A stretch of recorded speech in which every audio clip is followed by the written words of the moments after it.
Tolee, maatii Waaqayyoo hordoftoota TV and of God baga yaadannoo dhalachuu gooftaa keenya Yesuus Kiristoos bara 2017tiin nagaan geessan jechuun barbaada. Kutaa macaafa qulqulluu Wangeela Luqaas boqonnaa 2 lakkoofsa 11 akkas jedha. Har'a mandara Daawititti fayyisaan isiniif dhalateera. Inni immoo Kiristoos goofticha. Irra deebi'ee baga Waaqayyo gargaaree wantoota garaagaraa keessa darbitanii ayyaana yaadannoo dhalachuu gooftaa keenya Yesuus Kiristoosiin isin ga'e. Egaa kanumaan wal qabsiisee guyyaa kana daqiiqaa tokko isin eebbisuun barbaada. Waaqayyo bara kanatti waan haaraa yaadannoo kanaan wal qabsiisee ayyaana kanaan wal qabsiisee ulfina isinitti agarsiisu. Kutaa macaafa qulqulluu kana keessatti waan haaraadha kuni saba Israa'eliif tiksoota horii sanaaf waan haaraadha. Fayyisaan keessan isiniif dhalateera, furiin keessan isiniif dhalateera kan jedhu misraachoo guddaadha kan isaan ergamicharraa dhaga'an.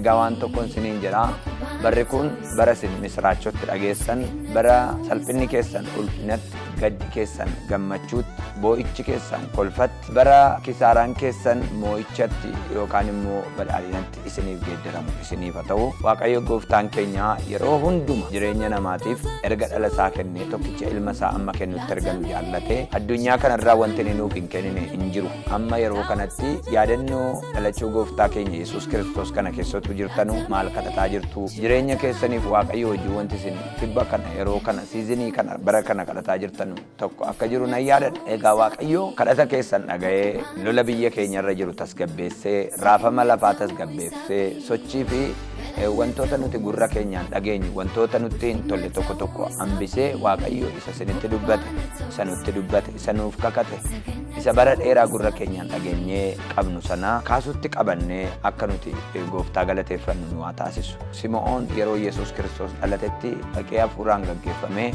mana qulqullummaatti ol galee mucicha kaasutti baatee jedha. Maqaa gooftaa Yesuus Kiristoosiin yaadannoo kanaan wal qabatee irra deebi'een jedha. Waaqayyo isin gurraan dhageessan kaasutti isin habaachisu.